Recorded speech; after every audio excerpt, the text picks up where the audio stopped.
Stafford going to the end zone, reaching up and making the grab. Odell Beckham Jr. Stafford buys time. Protection is good, and so is the pass. Henderson came out of the backfield. Jefferson in motion. Henderson, nice cutback. Stafford rolling and throwing. Caught, Cup, touchdown. Stafford caught on the run. Cup, who else? Out of the slot to the right, looks that way, fires that way. Cup makes the grab at about the 18-yard line. Pass, Cup, got it, touchdown. Burrow trying to keep it going, gets spun down, gets it away, and incomplete. It looked like P-Ron might have had a shot to make the grab, but the Rams now running down to celebrate with a defensive play. And guess who? Guess of course. Who? I mean, you don't even have to think about it. Do not even have to think about it. Pointing to the ring finger. Hey guys, welcome to another East Coast Rams podcast. I am your host, Ashton, with my awesome co-host, Zach, and we have a special guest here, Blaine Grisak, I'm sorry, I'm going to butcher that always, of Turf Show Times. How are you doing, Blaine? Doing fantastic. Thanks for having me on. Really looking forward to discussing this draft. I kind of think Leslie hit this one out of the park. Really excited about it. 14 players, and I think there's some guys that can make an impact here. Yeah, man, I definitely agree with you there. Zach, how are you doing? And when you see this list of guys, are you getting excited for next year, or are you dreading it? No, for sure. I'm actually really pumped up for it. Though I feel like my those I follow on Twitter did not seem very super excited with a lot of the picks that they made. So we'll kind of break some of those down. But no, I thought it was a great 3 days of draft, and Rams are only really 2 days, but still a lot of fun, and can't wait to break this all down. Mm-hmm. Yeah, let's start off with saying, first off, I think whether we like a player or we dislike a player, or like the place where they were picked or disliked it, we want every one of these people to be successful. I would die to have each one of these players the Rams drafted be all pro. I think they are people. We have to remind ourselves of that and have grace for these guys. They just went through probably one of the best days of their life. So congratulations to every person selected. And I hope they go through training camp and make it onto the team because this team definitely needs bodies. They got bodies in this draft. So the Rams ended up drafting 11 people today. It was a little confusing because they did a lot of trades on day 3 if you weren't paying attention. Blaine, just looking at the composition of this draft, what surprises you or what doesn't surprise you with how the Rams approached this draft? I was kind of surprised they waited on wide receiver for as long as they did. I kind of thought, having McVay in the draft room, he'd be in Leslie's ear before every pick, saying, "Hey, let's get a wide receiver. Let's get a wide receiver." Just get him a playmaker and whatnot to put alongside Cooper Kupp. But so it was surprising to see them wait until really late in the draft and until they took Puka Nacua. That surprised me. But and then I think a lot of people maybe expected them to go running back early, and for them to wait until when they did take Zach Evans, I thought that was a really smart move. We've seen them take running back early in the past, and even though we've seen guys like Isaiah Pacheco with the Chiefs last year get drafted really late and didn't find success, so that they get Zach Evans, who I think has a lot of upside later on, and so I think they didn't get cute. They stuck to their board, and I think it worked out for them. Yeah, Zach, I definitely think we have been accustomed in the last 3 years to the Rams, let's say, taking luxury picks, if you can call them that, What's your reaction to this draft class? And do you think it was smart for really the Ram front office keeping it simple, stupid? Like they drafted a lineman first. They went ahead and went full defense for the first few rounds, which they really needed after losing Leonard Floyd, losing just so many free agents and trading away Ramsey. What's your reaction to this draft class? Just the composition of it. No, I think it's super smart. I mean, if you compare this to what we even mocked up, this past, last week, it was pretty close to what, Yeah. Obviously not the same order and the players that were, but the positions that we chose were not far off. I mean, I think we talked pre-show that in our mock draft, we chose 2 wide receivers and they only chose 1. Yeah. And we so- chose an extra defensive tackle and they only chose 1. So, I mean, I feel like, like I said, outside of who they actually picked, I mean, I think we were pretty spot on of what we thought their need was going to be. So yeah, I'm pretty excited about, what they picked up. I think I was kind of surprised. I kind of like Blaine said that, they waited so long for a wide receiver. I thought that was probably going to be one of the top 3 picks that they would choose. Just again, knowing that mindset of they love their offense, they love their offensive weapons. And so whatever they can give Stafford, is usually a no-brainer. So very interesting how they kind of played and kind of how they, they traded back and forth quite a few times in this draft. Mm-hmm. Yeah, and I think Jordan Rodriguez has done a good job of like reporting that they want to go full offense next season. And with this draft, there's some mindset on Twitter that they were going to focus all offense because they want to readdress and like make the offense the focus of next year, but they really didn't do that. Blaine, why do you think that is? That they chose to focus, especially on the early rounds, on defense, and their highest offensive pick is a guard. It's not a wide receiver. It's not a tight end. Apparently, they were trying to trade in the first round to get a tight end. But I felt like after McVay didn't get his way on that, he just kind of just let Snead go with needs. Yeah, I mean, coming into the draft, I think, you look at the roster and there were needs at pretty much every single position. It's just kind of depending on how you wanted to prioritize those needs. And I think you just look at kind of the moves this offseason. They cut Leonard Floyd, they trade Jalen Ramsey, they cut Bobby Wagner. There's these huge holes on defense, and especially at the edge rusher position. They coming in the draft, Michael Hoyt was the only real edge rusher on the roster, and he's not really even a natural edge rusher. So there were huge holes there. So I do like them going Steve Avila at 36. Get a nice beefy offensive lineman there, but then they come back around in the third round and they get Byron Young, who he is older. That was kind of a trend with their picks in this class. It was an older class. But I really like what Byron Young brings to the table. He had a good Senior Bowl, really productive player at Tennessee. His story is really cool. Like I tweeted at the time, like if there's a Kurt Warner story in this draft, it's Byron Young's story. He was just a really great story to follow. And yeah, so I think they maybe prioritize defense because quite honestly, like going into the draft, like their defense was pretty bare bones. Yeah, Stanton Bennett also has a great story. There's a lot of gritty stories in this draft class, and I think they probably had to go older and more mature just because a lot of our last 3 draft classes aren't getting re-signed. They're not with the team. We've had a lot of people fall off, and you really need this team.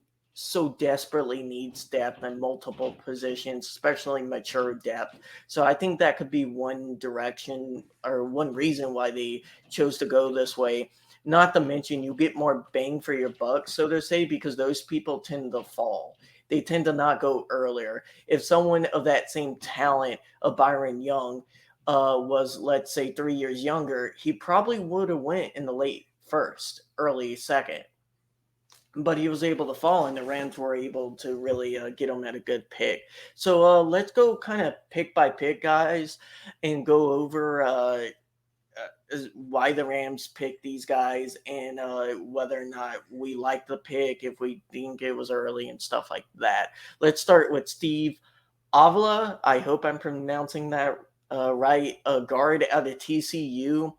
I think some fans were really shocked when the Rams went this direction. Zach went guard. I think we were all expecting a wide receiver, tight end. Tight ends were starting to go. I almost think they were wanting Michael Mara, and maybe history would be different if we didn't get like jumped over from Michael Mara. And I think he went the pick before. So I think they were definitely looking at tight end.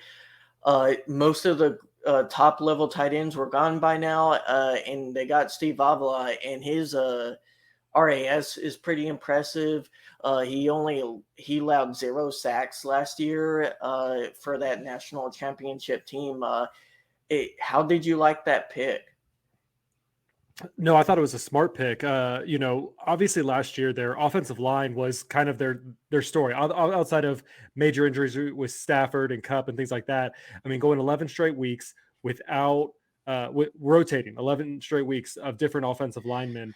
And really this guy, he's more than what Coleman Shelton is, because Coleman Shelton could shift from his position over to center and things like that. Steve Avila, he could play multiple positions. He's done it in his college career. He's shifted from position to position, including center. So he's a very versatile weapon who, if they're not liking somebody, maybe Noteboom, and they think that he needs to go out, well, this could be a fill for that spot. Or, if another player gets injured, he can shift, and then they can shift, players back and forth. So I think it's a really smart move when you get someone as versatile as he is. Oh, I think he's starting. I think he'll be starting by the end of camp. First team. He is so impressive. Blaine, what's your reaction to them picking Steve? Did you like him as a prospect? And do you think the way he was utilized in TCU, will he be starting for this Rams team? Yeah, honestly, I was really surprised they took him. I loved him as a prospect, but I thought he'd be a better fit in more of a gap scheme. And the Rams are obviously they run a lot of zone. But the thing is, like, even though he is 332 pounds, which is a lot bigger than what the Rams have usually drafted at on the offensive line, especially on the interior, like, he can move. Like, he can get out in space, he can block in space, and he's really comfortable doing it. And like Zach said, I think the big thing with him is that he can play multiple positions. He can play left guard, he can play center, he can play right guard. I think I'd probably put him at left guard to start or center. I think that's where I would put him. But I am interested to see the direction they go with the offensive line, because they have so many guys that can play different spots. You can play Shelton at center, Jackson at right guard, Avila at left guard. That there's so many different options that they can go with. But yeah, I absolutely loved Avila as a prospect. I was not expecting him at 36, and the fact that they did take him, I think shows that maybe they went in a new direction here on the offensive line, or a different profile on the offensive line because of their new offensive line coach. That might be part of it, but I think it just it was a smart pick. It was they didn't go a Tutu Atwell type or like a Tank Dell type wide receiver at that spot as a luxury pick. They stuck to a huge need, and I think surprised a lot of people. Yeah, I think a big thing is adding to quality offensive line depth, because when Whitworth left and Noteboom took over, we didn't have that extra fifth or sixth guy that could come in a pinch. And yes, we had even more injuries on the O-line, but I'm talking about, like, if we only had that first line injury, one or two starters getting hurt for a few weeks, we need that quality guy that can come in backfill. And I think that's going to end up being Noteboom again, sadly. I just think Steve will kind of push him out of the rotation. I think Curry was a fantastic left tackle. He'll be fighting against one of our other picks for that left tackle spot. Right tackle Rob Havenstein has been good, not great, but consistently good. Right guard, I think they're going to keep Bruss there if he can stay healthy. So center and left guard are the two spots we really need quality players at, and I think Steve Avila will fill either or, kind of depending on how the preseason goes. Okay, guys, let's talk about Byron Young, not the Alabama one, the Tennessee one, because this got me whenever they selected him, edge out of Tennessee, because I thought he was already picked, and I forgot there was two. And then when I heard his name again, or the other Byron Young, it really took me for a loop. Is Zach? We got an edge in the first 2, 3 picks. I think me and you were hoping they would go edge early. This team desperately needs someone other than Aaron Donald to get pressure, and I think Byron Young is our guy. For sure. I mean, I've been yelling at the rooftops that the edge was really, I think, where the Rams needed to pick the most, and they got a couple in this draft. So I'm really excited to see what he has to do. I mean, I think everyone was shocked that Will McDonald he went out 15th Pick pick. 15, yeah. I think that was a big shot because I think everyone thought that he was going to be left around for when the Rams were able to pick at 36, and I think his style fit the bill of what the Rams were looking for. But Byron Young, I mean, just everything that I've kind of been looking at him, I think he's going to fit the scheme perfectly. Oh yeah, great athletic numbers. Blaine, this guy has such a fantastic story. Can you kind of tell us about that and what makes him a really good prospect to fit in this kind of Rams zone scheme and pass rush that we use with Aaron Donald? Yeah, I mean, it doesn't get much cooler of a story than as assistant manager at the Dollar General to playing JUCO and then going JUCO to the University of Tennessee in the SEC. Just a great story, and that's kind of, I think, a good thing. Just this guy's got a chip on his shoulder. He's not going to take this opportunity for granted.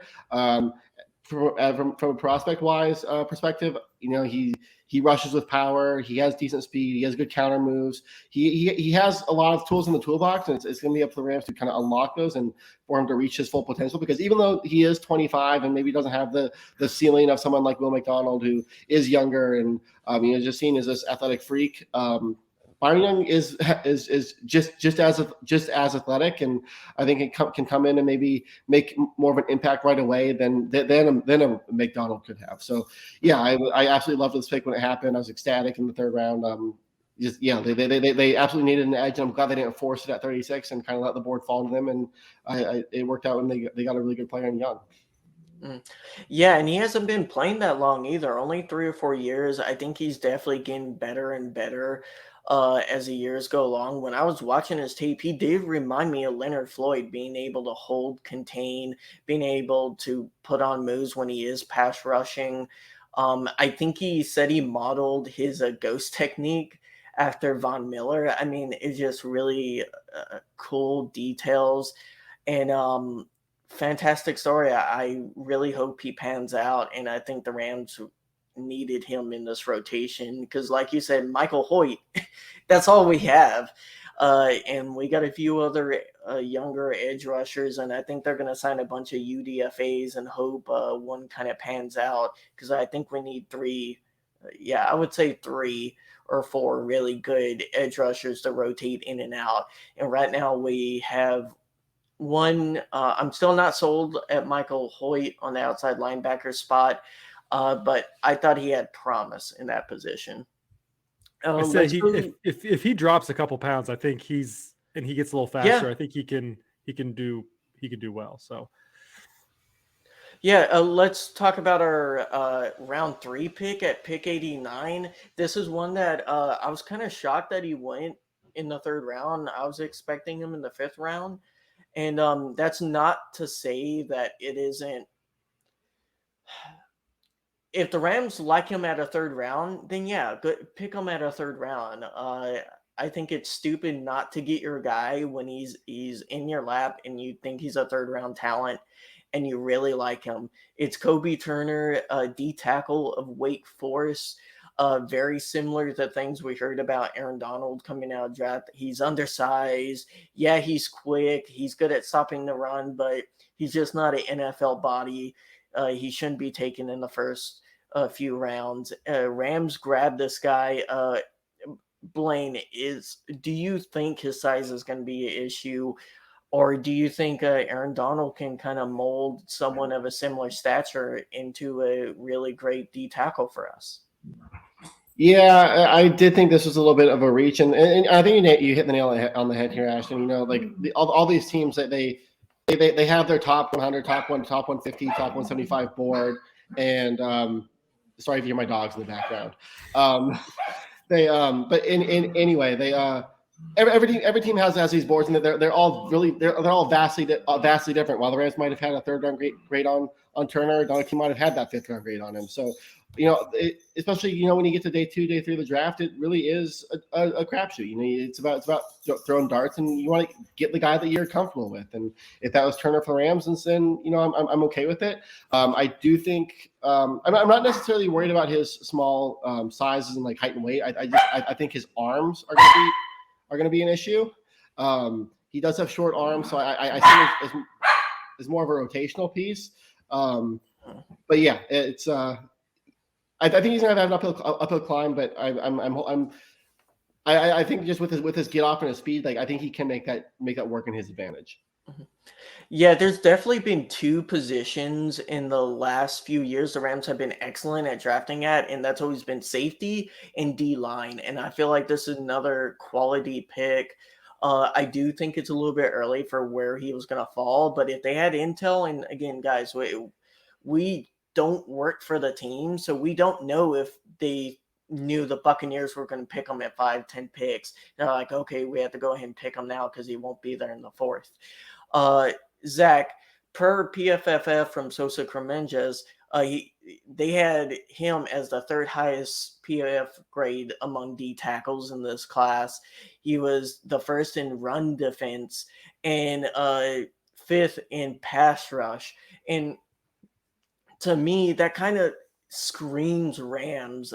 They've been getting a lot of run-stopping D tackles to go along Aaron Donald because they don't need that guy to rush the passer. They have Aaron Donald, so they get guys who can really clog up the lanes for running backs. And we've always had a really good run defense up until last year.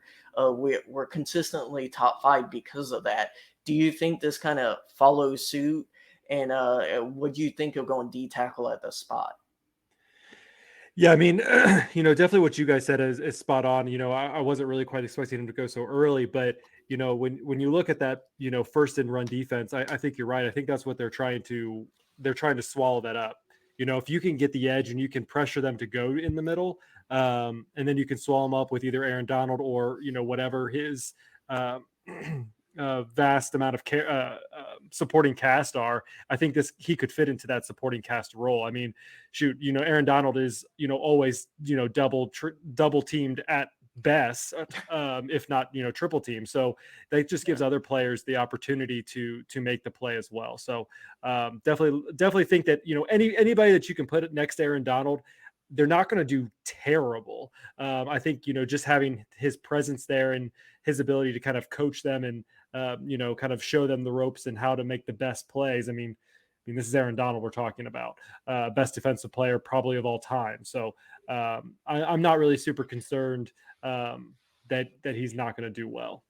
Yeah, I think a lot of fans are underestimating the loss A'Shawn Robinson will end up having an effect on this line, or was going to. He was a really big factor in stopping the run in most games. Now, he didn't pop off the screen. I wouldn't say he was overly great at pass rushing, but he was really good at run protection most games, and keeping and forcing the runner to kind of have to force outside of the lanes they wanted to go.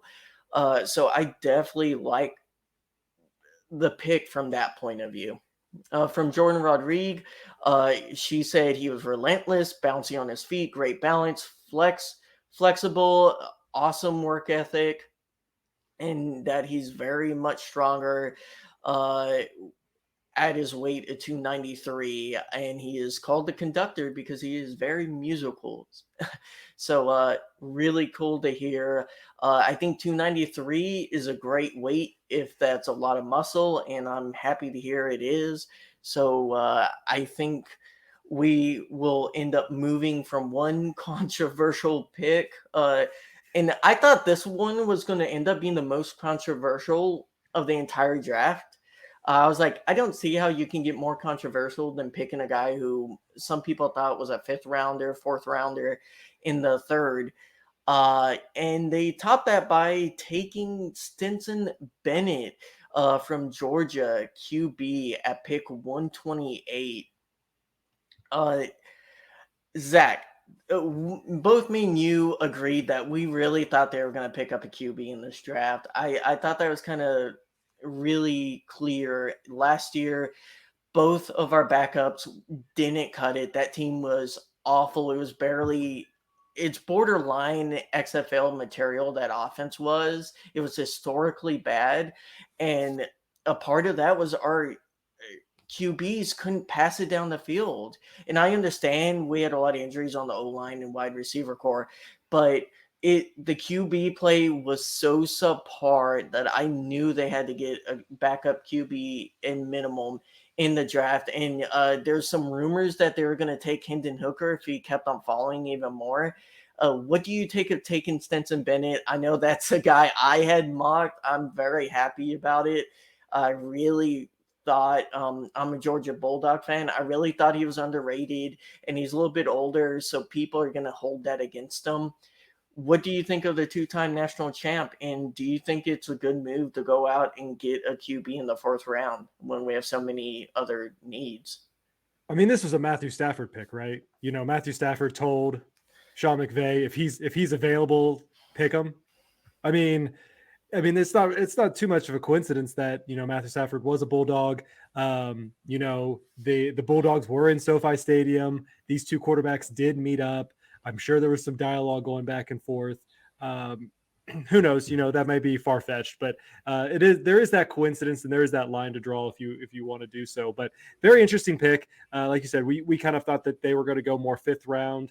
There were you know, quite a bit of quarterbacks. Well, there's 2 pretty much quarterbacks that, you know, got out of the 1st round, and, you know, Rams fans were pretty hot after day 1 of the draft, and conspiracy theories flew about people, you know, thought we were gonna take Will Levis if he fell further. Yeah, there was a lot of that going on. I don't know if I trust McVay not to, honestly, given the fact that he took Bennett so high. Of course, they're saying Bennett is their highest QB. I don't think he was. But realistically, getting, I think he is very good. Now, to defend them picking Stetson Bennett, Jake Hayner, Blaine, got taken the pick before, and there ended up going 4 QBs between 127 and pick 140. So there was a run on QB, these kind of, you could say, 3rd tier. You had your 1st tier, yeah, like your first 3 QBs that went off the board. Then you had your 2nd tier, the Will Levis type Hendon Hooker, and then this 3rd tier where, like, kind of fighting for quality backups, so to say, or potential starters, or let's say projects. This 3rd tier, they started going off the board really quickly after Rams made this pick. Do you think that's why they went and picked Bennett? And do you think Bennett is a good pick at all? Yeah, it kind of goes back to what we were saying earlier. You know, people have been so much happy about this pick had happened in the 6th round or the 5th round or whatnot. But I think that's kind of why, you know, trading back in the 3rd round and picking up this 4th round pick was so crucial, because it kind of gave you a luxury pick per se. You know, this wasn't a pick that they were planning on having, and it's kind of, you know, they could be a little bit more flexible with it, I think. So, you know, taking a quarterback at this spot, I think, made a lot of sense. You know, and if Bennett was their guy, like, if McVay feels that Stetson Bennett was the best guy to run his offense, if something happened to Stafford and whatnot, like, who are we to say, like, they're wrong for that decision? But I really do like Stetson Bennett. He's won, you know, back-to-back national championships at Georgia. He's a lot more athletic than I think meets the eye. He can get out of the pocket. He can make plays with his legs. He does have a good release. He can hit those short into intermediate throws. I'm not sure I love his deep ball, but that's something that can certainly, I think, be improved on. So yeah, I think he's the perfect backup quarterback option. And for those that are, on the tank for Caleb Williams bandwagon, I don't think They're a move upset. like this doesn't take them out of taking a quarterback next year in the first round if they're in a position to do so either. I mean, ultimately, I think he has the possibility of being a top 15 QB in this league. I really liked him coming out of college. And I'm not one of those people who thought the last Georgia QB should have been drafted. I said he shouldn't have. So I'm not being homerish with saying he is really quality. His deep ball needs to get better. If he's going to be an NFL QB, he's going to have to work on that. But his decision making is top notch. There's a reason why Georgia won so many close games. And it's not just because because their defense went through some rough patches in the middle of the season. Uh, it really was a testament to him grinding out tough and close games. And I think you hit the nail on the head, Blaine, with he's way more athletic than people think. His NFL comp is Russell Wilson with how athletic he is able to move out. He has a RAS score of 8.2, so his 40-yard dash is pretty good. 8.79, it's not bad. Or sorry, yeah, 8.79, not bad for a QB. I mean, the guy got close to winning the Heisman. You can't get much worse, or can't get much better, honestly, in my opinion, in the fourth round. And if they thought he was going to go a little bit earlier, then yeah, get your guy.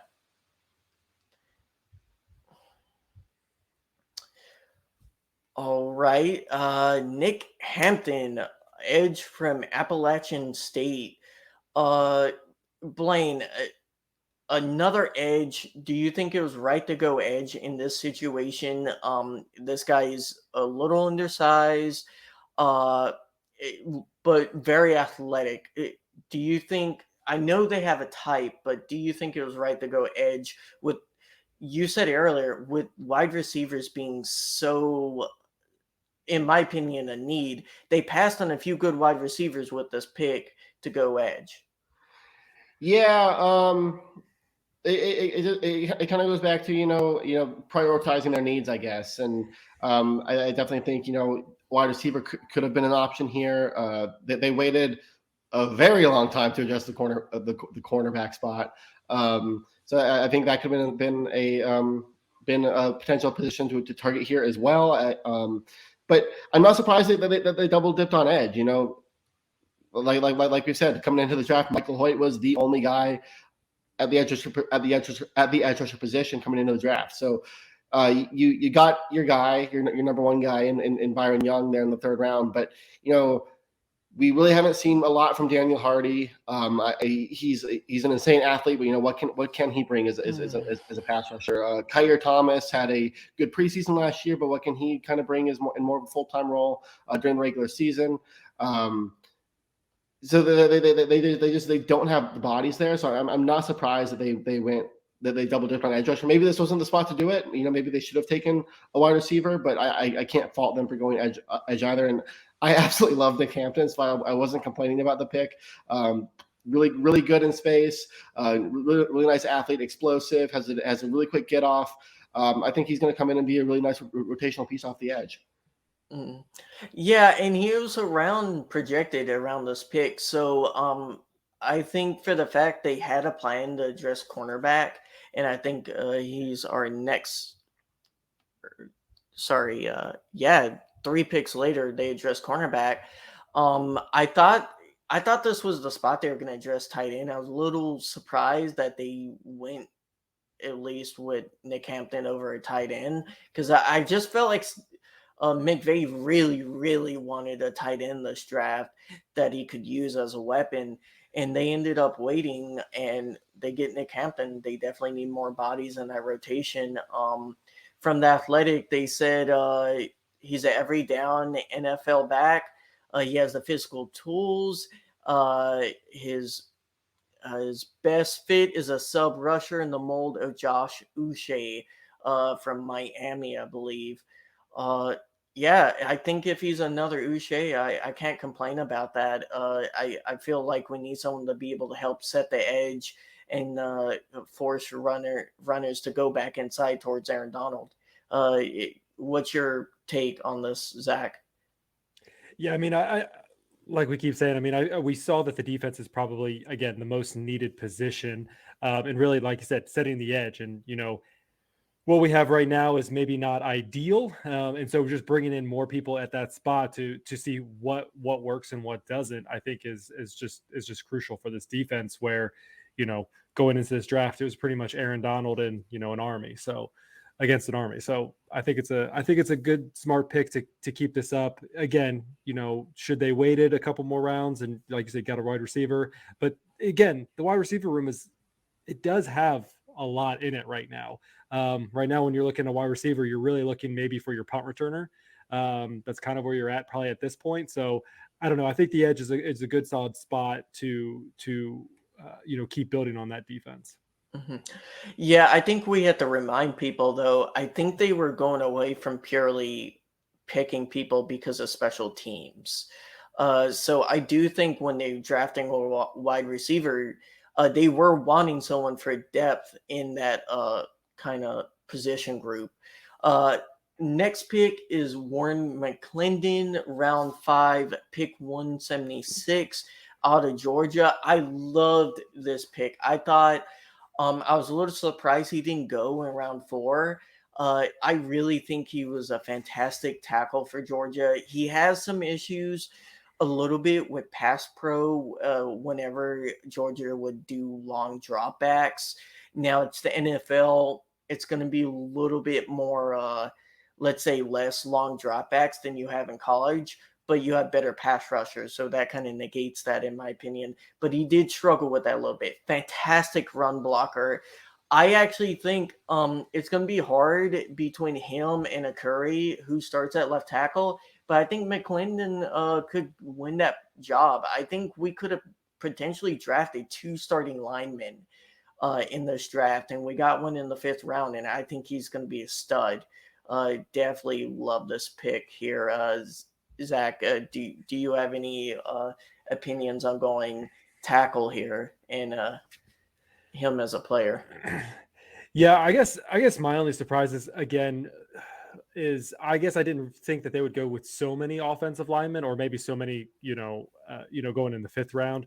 Because again, I didn't think they had a bad offensive line going in from last season, other than the fact that they were just plagued with injury injuries. Prone. Yeah. And that's just. I mean, it sucks. I mean, it sucked for them. And I think any team, doesn't matter if you're Patrick Mahomes or, whoever, Aaron Rodgers, if you have a bad offensive line or you have an offensive line that's changing out every single week, there's not a whole lot you're going to be able to do to keep yourself protected. What about you, Blaine? How do you feel about it? I actually really like this pick.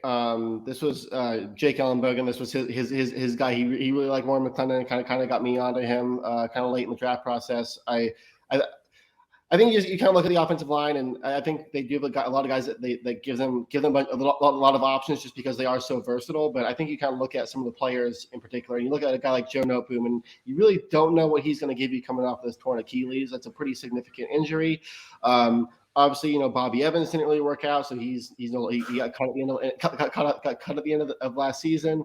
So you kind of need, I think, this swing tackle role where a guy can come in and play either on the left side or right side. And McClendon, I think 37 starts at right tackle. So he clear the right tackle spot. Is maybe that heir apparent to Rob Havenstein if he develops well enough. And then if you need somebody coming on the left side, I think he can do that as well. I think his size wise, I think he can slip in at guard. I don't think he has any experience there, but I think if you develop him, I think he can fit in there okay. So I think he's kind of perfect. I think 6 offensive linemen, depending on what they do with Joe Noteboom, and depending on how he does. But at the very least, the thing that killed them last year on the offensive line, and I mean. I guess you can say they didn't have depth, but they also it was more like they didn't have depth behind their depth because of how hurt they were. But I think getting McClendon and adding another body in there, I think was a really good move. Yeah, no chemistry really was killing them, and he got 0 sacks credited to him over 822 pass blocking snaps. just really impressive. I loved watching him in Georgia. He was really great in the run game, and I think that's someone we really needed because um, our run blocking was so atrocious last year. I get some of that has to do with zone blocking means you have to have good timing, you have to be in the right spot. And when you're changing the person to your left and right every week, it kind of makes it hard to be on time with that person. So I definitely agree with you, Blaine. Uh, Round 5, pick 175. Uh, Davis Allen. Sean McVay gets his other tight end weapon from Clemson. Um, what's your sneed snack, so to say, Blaine, on Davis Allen or Davis Allen? I don't know how Yep. you pronounce that. What's your insight on him? I was absolutely stoked that they drafted him. This was kind of my mid round guy at tight end that I was really hoping they would snag. I was hoping maybe Dalton Kincaid or would fall to the second round. He didn't, and I did really like Luke Musgrave, but they went Avila there at the top of the second round. So this is kind of my mid round guy at tight end for them that I really liked. And the thing that I like about him is that he's 6'6", but for 6'6", the dude can block. Like, you want to run more 12 personnel, like this is the guy you get on the field with Higbee to push bodies around.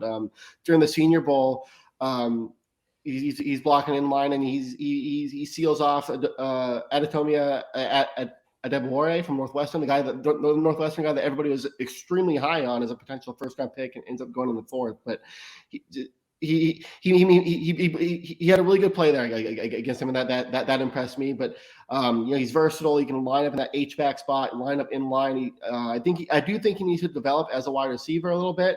But I think just size-wise, he can line up upright and in the slot and be kind of your big slot there. If he can develop as a wide receiver, I think he can. If he can develop as a receiver, I think he can be a really nice red zone threat. Is a big option for Stafford there in the red zone. But it just as like an immediate impact. We like I said, we talk about McVay, run more 12 personnel, get this run game going. I think Davis Allen is a great step towards that. Yeah, that's the question that I kind of wanted to ask was, from kind of his, specs that I see here, like I was wondering how he was going to be as a wide receiver. And because I feel like that's something that McVay wants to utilize. He wants to utilize a tight end that, yes, can block, but also can catch the ball. And that's probably my only concern I have with this pick is the wide receiver portion of his abilities. And I think he can develop there nicely. I mean, I think he had he needs to do better in separation. So I think just the stat I'm about to pull, it kind of leads into that is that he had a 91% contested catch rate percentage. Like, so he's really good in those contested catch scenarios. But I think as he develops as a receiver, as a route runner, and stuff like that number might go down. But he's really good in those 50-50 balls. And if he can develop as a receiver, I think he could be just a really nice tight end 2 option. Yeah, my entire in-law family are South Carolina Gamecock fans, so they watch Clemson a lot. I got to see this guy a good amount. You nailed them perfectly. Really good in run blocking. Really good when it comes to fitting in a zone type scheme that Clemson runs with Will Shipley, that running back. My problem with him was always his route running wasn't the cleanest, wasn't the best. He struggled to get separation, but he would aid people constantly. So if he can get that route running a little bit up, I definitely see him as a Tyler Higbee style player. Definitely fits that type of mold. Higbee isn't the prettiest pass catcher, but he does get some of those overhead catches. He gets open every so often. So, like, it definitely fits their mold, and it makes sense that they would go after a guy like this later in the draft or mid-round. PFF, I think yards per reception, he was 28th. Overall, PFF has him 8th. Again, I don't think PFF is everything, but it's something. And then you noted the 91% contested catches, which is 5th in the nation, and he had 11 overall. Let's go and talk about a wide receiver, guys. They went ahead and got their wide receiver, round 5, pick 177, and Puka. I'm not even going to try to pronounce that last name. Wide receiver BYU. A lot of people are comparing him to Golden Tate. Um, Athletically, kind of like the opposite of Tutu Atwell. Not a huge burner. Transferred from Washington to BYU. He caught 5 TD passes last year and also rushed for 5 TDs. So I think we could see some jet sweeps with this guy. What's your reaction to that pick, Zach? Them going with a more gadget style wide receiver in the 5th round. Yeah, you guys are gonna have to try to sell this one to me. Yeah, I mean, if he's a gadget player, that's great. But yeah, you guys are gonna have to sell this one to me. I actually like his route running. I don't know if you have an opinion on it, Blaine. I liked his route running. He got decent separation for not being the fastest guy. Yeah, I mean, maybe it's just he didn't test well maybe he didn't test well, but I didn't love his times on the shuttle or the 3 cone. Just didn't really show good agility, and usually that speaks to route running. But maybe the Rams have better data, or he just had a bad test day. It happens. It's one thing that did impress me with him is he for being a smaller wide receiver. I think he's only like 5'11", right? Yeah, he is. Oh, I guess he's 6 foot. He does really well in those contested catch situations. He's going to win the 50-50 balls. He does a good job boxing out defensive backs and winning those one-on-one situations, I guess. And so that impresses me with him. But personally, like I probably would have gone with a guy like A.T. Perry here instead if they kind of wanted that contested catch wide receiver type. I'm interested to see how they use him. Hopefully, McVay has a plan for him.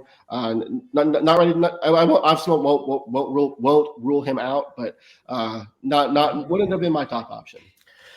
Yeah, I think with how he was playing in college, he could also because I don't think he started as a punt or kick returner, but I could definitely see him as an option with how he was used in jet sweeps and motions and being running out of the backfield. Basically, I feel like that could potentially translate, and maybe that's direction they're going with him added onto the depth chart.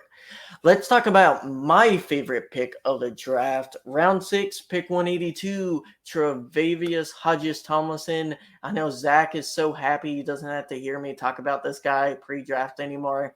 He can hear me talk about him on the team, and I really can't believe he fell. I thought he was going to be a 3rd or 4th round guy. He fell to the 6th round. A Jim Thorpe Award winner. I think this guy is a steal. Athletically, he doesn't jump off the page, and I get that. But he is so smart, and I think he's definitely someone who can play zone perfectly. He's going to struggle in man, but we're zone defense. So I think that kind of helps him out, and I think he fits in a scheme very well. Zach, what's your reaction to one of my guys coming to the Rams? Yeah, I mean, not only did it get Ashton's endorsement, but it also got Jalen Ramsey's endorsement. You saw him; he's pushed out a tweet earlier when this happened, just saying how awesome that he thinks he's going to be within this organization, and I think that says something, especially when you were just traded from that organization to then once this guy gets picked, that he's going to Twitter and saying, hey, you're going to do well and you're going to do well within this organization. So I think it tells a lot about this guy, but also how he's going to fit within this organization. And then again, just about the organization as a whole when it comes down to this. So I'm really excited to see what he has to offer. Yeah, I definitely think we got a starting corner here. I think him and Jacoby Durant are going to be an underrated pairing going into the season next year, Blaine. What do you make of this pick? Do you think it was a good idea going cornerback at this position, especially with how far he was falling? And is this a steal in your opinion? Yeah, for sure. I think I think this guy and the guy we're going to talk about here in I think 2 picks here. I think either of these guys have the chance to be a steal of the draft. I mean, the Rams had really waited at cornerback, and for them to get a guy like Tomlinson at the spot here in the 6th round, a guy that can be a potential starter, you take that every single day and twice on Sunday. He is a little smaller. The Rams are very small at cornerback outside of Darian Kendrick, really. So and Rochelle is a little taller too. So we'll see, how he develops here. But it'll be a really big year for him. But I think Tomlinson is a guy that can play, gives them an option in the slot. Has the ability to play outside. I don't know if that'll be their top option to play him at, but just a nice physical player there in the slot. Absolute steal. And I'm not complaining about this pick at all. Yeah, I think they can go for size with UDFAs. They're going to have to find someone to fill that 3rd spot. Maybe it's Kendrick. I really like Kendrick coming out of college. He kind of saw the entire NFL being too fast. And I think he was, I'm hoping that processing speed is going to go slower and slower for him. And hopefully next year, Kendrick can pop off. Like, I think he had the possibility because he was always there in the play in the right spot. He just never was able to make the play, if that makes sense. With Hodges Tomlinson, he was 2nd best for receptions allowed in the NCAA at 34%. I just think this guy was fantastic in coverage, especially zone. He did have trouble covering some of the bigger Georgia wide receivers and tight ends in national championship. So I think that's something we're going to have to take into account if he goes to the slot. Just fantastic pick there. All right, let's go to round 6, pick 189. Ohan Mathis, edge from Nebraska. We're getting in the later 6th round.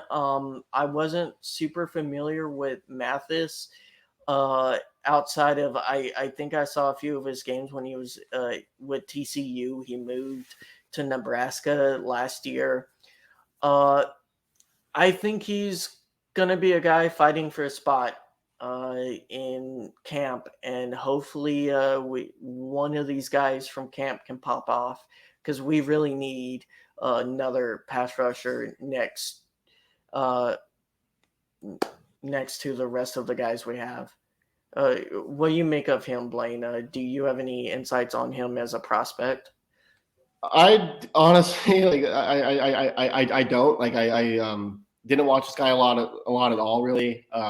Did some research on him when the Rams did draft him. Like you said, he came over from TCU, and I think he expected that move from TCU to Nebraska to go a lot better than it did. And I think he only ended up with 2 sacks last year or something like that. But I think when you're talking about guys in the 6th round, this is that guy that you do take a chance on. He has the tools. He has the athletic ability. Like if you can develop him and again reach his full potential, maybe it pays off. And but when you're talking about just throwing darts here in the 6th round, you increase your odds of hitting by taking the guy with the athletic tools, and he has those. Yeah, he's a body, and we need more of those on the defense. Well, we need them more on the roster. I mean, still, even with all these picks that we got in this, I mean, that we're still, a third of the way from a full roster. Yeah, and we'll talk more about that next week, the undrafted free agents, because I'm sure they're signing like 20 or 30 today. We did get a good kicker, or at least a kicker. I haven't looked into the kicker, but we also drafted a punter. Another, I wouldn't say shot in dark. I like Zach Evans. I didn't know if we were going to go running back at all. It kind of seemed like they were going to go the undrafted free agent route for a little bit. But at pick 215, we go Zach Evans. I saw you tweeting about him a little bit, Blaine. It looked like you were really happy with him. This guy was the 2020 class #1 running back coming out of high school. So he was supposed to be one of the top running backs of this class. It looked like he kind of got off track from that, but what do you make of Zach Evans? Yeah, I absolutely love this pick. We've seen running backs the last few years. The guys taking late on day 3 pop off, and I think Zach Evans has that potential. I think this is still Cam Akers' job, but behind him, Kyron Williams is coming off of kind of an injury-plagued rookie season, and the Rams really lacked depth at running back. Henderson, as much as I loved him, he was always dealing with stuff. So they really needed reliable bodies, I guess, coming into this year, and I think Zach Evans gives them that.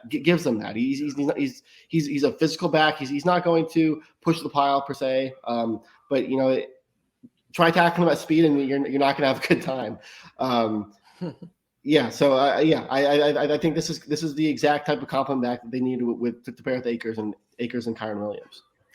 Yeah, Zach, they definitely need to pour holy water all over that running back room, because it has been cursed since Todd Gurley with injuries, just really, really bad luck. And I think we need some healthy running backs, or I guess we'll be drafting a running back every draft for the rest of history. What do you make of this guy? A really good RAS score from Ole Miss, looks like a home run hitter. His ability to break tackles does kind of concern me, because I feel like our run blocking has been a little bit lackluster in the last few seasons. What do you make of this pick? Yeah, I mean, we're in the 7th round, so we're you're never really sure what you're going to get with these picks, but again, we need depth in that running back position. So I'm excited to see what he has and what he has to offer. All right, next pick, punter out of Wingate, Ethan Evans, average of 44.9. He has a long of 79 yards. His hang time, from everything I've read from reports, is really good. Sounds like we got our franchise punter. I mean, I think it's worth a 7th-round pick to get a really good punter. Not a 3rd rounder like San Francisco spent on a kicker. That's ridiculous. But either way, we got our punter, Zach. Happy, not your guy, but a guy. No, but I mean, when we kind of thought about the specialty players, we thought if anyone they were going to pick in the draft, they were going to go for a punter. Yeah. Truly, you need a good punter. You need a good one who has the hang time, so that that your players can get to the ball before the other team gets it. So again, it's one of those things where I think it makes sense, and glad that they stuck with the specialty position that we wanted. Yeah, I think normally you don't want to use your punter. That's the whole goal, is not having a punter use. I think last year there was one guy who from the Bills didn't get the punt for 2 games straight. That's what we want. But last year a punter could have been really useful, and Riley Dixon just wasn't.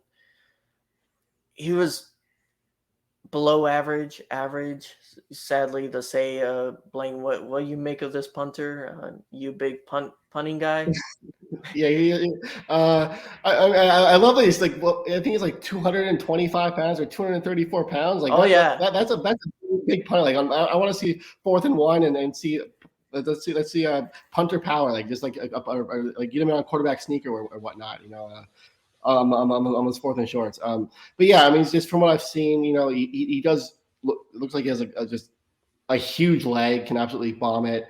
And it's just as much as it really sucked to see Johnny Hecker leave when he did. I understand not being able to pay him as much as he was probably worth. So it's just the last couple of years, the Rams haven't had to have that consistency at punter, and hopefully they can get that here with Ethan Evans, and yeah, I just from what I've seen, I'm excited to see what he brings to the table.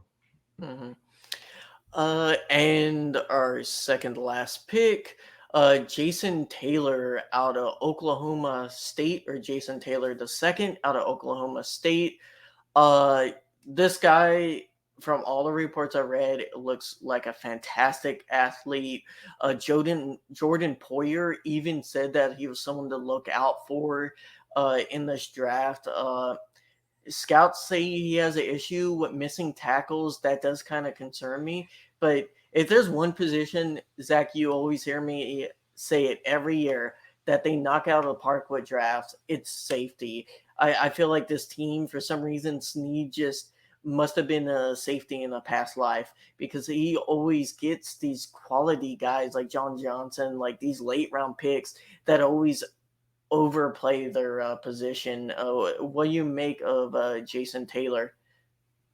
Yeah, I mean, all the information that I have for him, I mean, he seems like he will be a solid spot for that hole.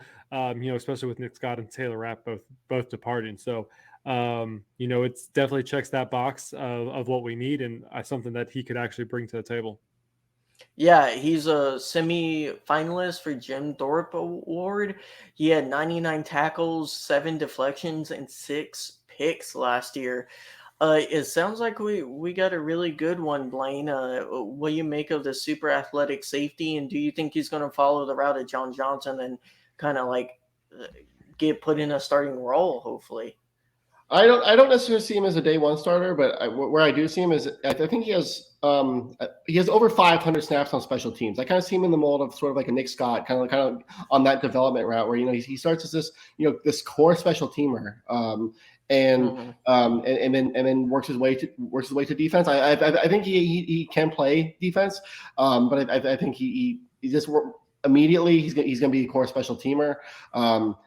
I see, Jordan Fuller come back healthy. Russ Yeast, I think I'm really excited to see what he does here in year 2. So they have guys there in place that I do have confidence in, I think. But there is an opportunity there if he impresses during camp and in the preseason and whatnot. Like I could absolutely see him taking a starting role on day one. He had I think 13 passes defended last year, 6 interceptions. Like this guy can play. This guy makes plays on the ball, and that's what you love to see in your safeties. So, really liked this pick. I think his impact will come on special teams early, but I think he will develop into a solid starting safety for sure. Mm-hmm. And part of one of our trades, we got Mr. Irrelevant, Dwayne Johnson, pick 259. Guys, there wasn't really a lot of information on this guy out there. So in any ways, Mr. Relevant typically is just someone that is on your borderline of wanting to give them a better contract for them to come to camp. So Dwayne Johnson, last pick. You guys have any comments on Mr. Relevant? I will say I believe the Rams met with him at least once, if not twice. So they clearly had their eye on this guy. They liked him. I'm not surprised that they took him late. He's an extremely versatile player. I think he can play really anywhere on the defensive line. He is Turner early on the draft. He is undersized, but he plays with good explosiveness. But I think the most important thing here is that he is versatile. He can play all over the defensive line. The Rams really do like that. They like to, if you can have a guy that can play multiple spots, you can do some pretty creative things defensively. So he brings that, and I see him as maybe developing into a rotational piece. But like I said, they met with him multiple times, so they clearly saw something and they like him. Zach, you got any takes on? If we can get a maybe second year in a row, Mr. Irrelevant, doing something successful, I'll take it. So maybe we'll start a streak going. Yeah, hopefully. Well, that was the 2023 draft. Yeah. What are you guys' final thoughts? Overall, I really, I think we were hitting a cold streak of drafts, and this team really so desperately needed quality depth. And I honestly think we got 4 or 5 starters in this draft. I think we got some good rotational pieces. But I am stoked about getting Hodges Tomlinson where we got. I think he'll end up being a starter this year. I'm happy about Stetson Bennett. I feel like he's underrated and going to be a really good backup. And Byron Young and Steve Avila, they're day one starters. I think both of those guys will be in the defense and offense. And yeah, I hope the rest of the guys really do pan out. And I think Snead had a smart draft this year, and we needed it. What about you, Blaine? Yeah, no, I was really happy with it. At 36, you really needed a high impact day one starter, and I think you get that in Steve Avila. But Byron Young gives you he gives you a solid option on the edge. He's someone that, they can develop this year, and then if they want to spend big with their $75 million in cap space next year on what is set to be a pretty good free agent edge class, they absolutely can. And you compare Young with that guy, and then. Yeah, they got some quality depth and guys like Nick Hampton and Tomlinson and I Snead needed to be smart about this draft. And no, don't get cute. And I think he stuck to the plan. And we'll see how these guys develop, obviously. But coming on here immediately after the draft, I have pretty high hopes. Mm-hmm. Yeah, like I said, they hit a lot of the positions that I really wanted them to fill, that I thought was the biggest need. So yeah, I'm really looking forward to seeing how this all plays out in the upcoming season. But I think we're gonna wrap this up. We're getting over to an hour, and we hit all the picks. So that's going to wrap it up for this week's episode of the East Coast Rams podcast. You can always send your questions into us and your feedback at eastcoastrams.com, or you can hit up us on Twitter. Our official East Coast Rams Twitter account is at East Coast Rams. Big shout out to our guest, Blaine. Blaine, thank you so much for coming and joining us on this podcast. Where can people keep up with your work? Hey, yeah, no, thank you so much for having me on. Really enjoy this. Had a great time. You can find me on all my work on turfshowtimes.com. We'll have a lot of stuff coming here post draft, and then on Twitter at Grisak TST. Yeah, guys, definitely hit his Snead snacks up every draft year. He always has been hitting a few, and he's kind of in the mind of Snead a little bit, which is a crazy, scary place, I imagine. Mad scientist, but gotta love him. Brought us a Super Bowl, and thank you, Blaine. You've been fantastic. Enjoyed this really good conversation about this good draft class. Definitely. Thanks, guys. Appreciate it. You can find Ashton at RamsFanAshton1, and you can find me at Zach Mayer. If you're listening to this on the audio version, you can also find us on the video version over at YouTube, youtube.com/@EastCoastRams. Even if you subscribe to one method, please subscribe to another method. That just helps us get our rankings up and keep this podcast growing. So please do that. Ashton, I was going to call you Rams fan Ashton. Ashton, any final words before we sign off? Nah, man, this is a lot of fun. I hope people keep it civil on Twitter about the draft. I feel like people get personal or like get very upset when their person is not taken or is taken and people don't like it. Let's just all be cool and have a civil conversation. But I'm looking forward to talking more about this draft class over the coming weeks. This has been such a fun 3 days, and we still have more content to come with the unsigned free agents or undrafted free agents. So be on the lookout for that in the coming days, maybe in a week.